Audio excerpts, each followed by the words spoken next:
Pinagbawal ko rin ang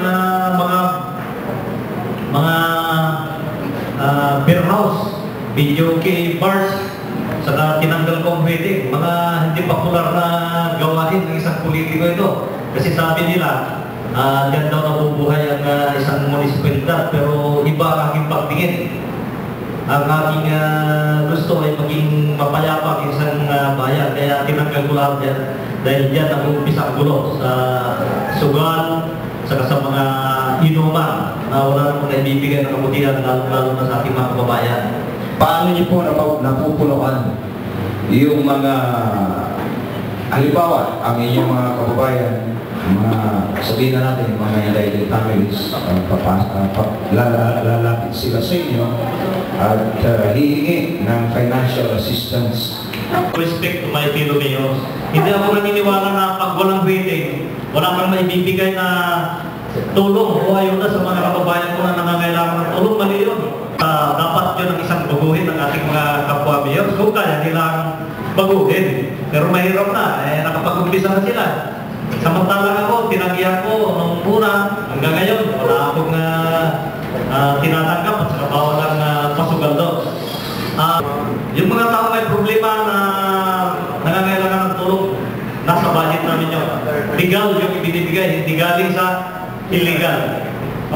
Bilip ako sa mga tiga-borders dahil sa spike yung pag-ayaw nyo sa rating nananalo rin pakalan na Tom Borders pagkatapos ng isa.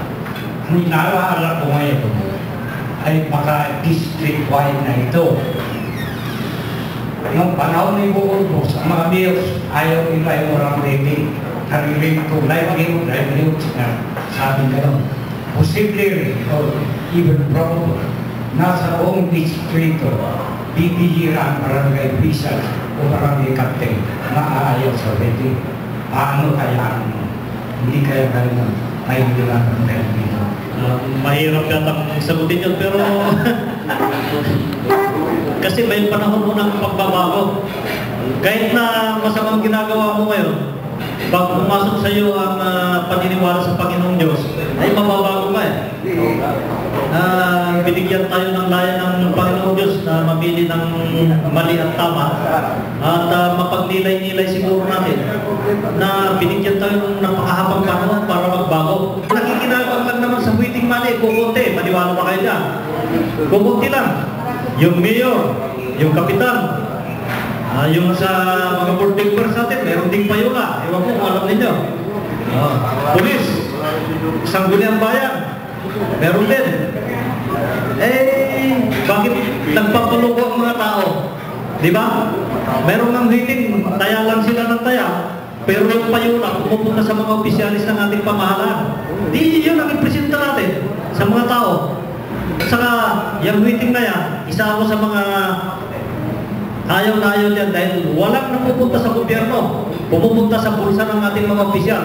Kaya I will be one among those who will move or postpone the legalization of wedding. If ever na magkaroon ako ng time sa Kongreso, pupunta sa gobyerno natin, sa pamahalaan, gagamitin natin para sa ating mga kababayan. Rito 4-in-1 pala ang guest nyo rito 4-in-1 dahil mayor na, doktor pa, abogado pa sa kabilidad. So 4-in-1. Kaya siguro masasagot yung mga tanong natin. By the way, ang pinaka-problema natin, Mayor, hindi lang dito sa lalawigan, sa buong bansa, ay itong droga, drugs. Talaga ang problema natin. Doon nagtungkol naman sa droga. Sa totoo lang talaga, napakalala yung problema na yan. Dito mismo sa Dagupan. Alam naman niyo yan sa media. Malala na dito sa Dagupan dahil kung magasakon parang bibili ka na lang ng sigarilyo sa kanya. Sa wish, di ba? Walang darna doon? Na may anting-anting. Doon sa bayan namin, masasabi mo na walang drug user doon. Merong drug addict o drug user, pero hindi ko kumuha ng supply. Dito sa Banda ng Maninos, dito sa parting Mabini, parting Dasol. Bulinaw. Ikaw ang nagsabi nun? Tinatanong mo. Ito, meron din sa Bulinaw.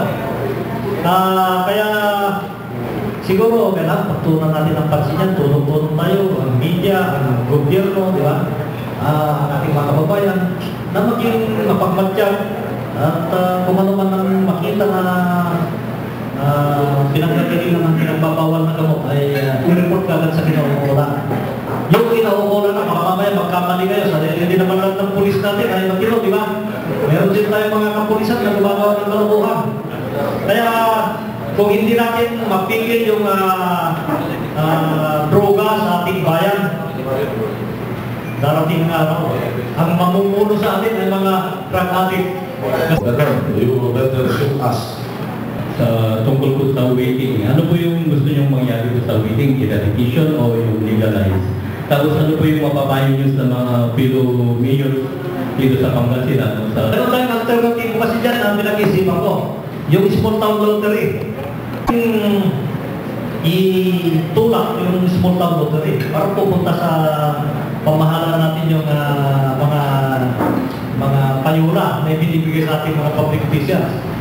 Either or yung legalized waiting.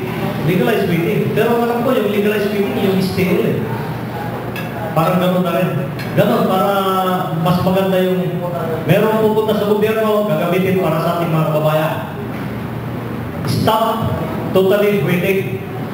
Kaya-kaya naman ang gobyerno natin yan. Pag sinabi ng national leadership, stop! Pag hindi nila i-stop, yung boards those who are not pretty enough to delay, di ba? Kasi iba-ibang pagkatao kasi ng mga mayors eh. Iba-iba ang pangangailangan. Kung tunay silang pumasok sa politika para maglingkod sa bayan, eh mahal naman nila ang kaban ng ating pamahalaan, yung pag-ingatan. Di ba? Sabi nga nila, kaya daw yung iba eh nagpapahuiting o nasa ibang business dahil ayaw nilang galawin yung kaban ng bayan. Pero hindi pa rin ako naniniwala. Ang panawagan ko lang sa aking mga kapwa-mayors, with all due respect to them, it's time really that we have to change. Ang ating sinumpaan sa bayan ay maglingkod ng tapat, maglingkod ng buong husay na walang halong kalubuhan sa ating bayan. Siguro hindi pa naman huli ang lahat na magbago. Kung matagal na waiting sa kanila, marami na silang pera, tumigil na, di ba? Eh, bakit si Mayor Doming nabubuhay kahit walang waiting? Pinali na tanong na manggagaling naman sa ating Presidente, Ronnie J. Manawis. Thank you, Double A Battery. Ang impression ko kay Mayor Doming nung araw, pag sinabi ko, Mayor Doming, mabalin amin. Hanggang nakasjay na in Mayor Doming hanggang mabalin amin. Lalo na pagka may mga kalokohan, no? Saka may prinsipyo kahit walang pera. Honesty, integrity, and commitment to public service. At yung pangapat, yung paniniwala sa ating Panginoong Diyos. Yung faith in the Lord Almighty. Yun ang higit sa lahat na gagamitin ko. Sa apang lang ang ating armas na gagamitin sa ating mga kalaban. Kung meron sila nun, lahat sila meron, ang tao ang buhusga kung sino ang dapat mamuno sa First District of Pangasinan. Masasabi ko lang, napakalaki ang parte ng media sa pagbabago ng ating bansa. Kung kailangan natin ang paglilinis sa ating pamunuan, simula sa national, sa local governments, siguro it's also about time na linisin din natin ang hanay ng ating media. Kasi hindi naman lahat ng nasa media ay tapat sa kanilang tungkulin. Meron din yung sabi mo, media-mediahan.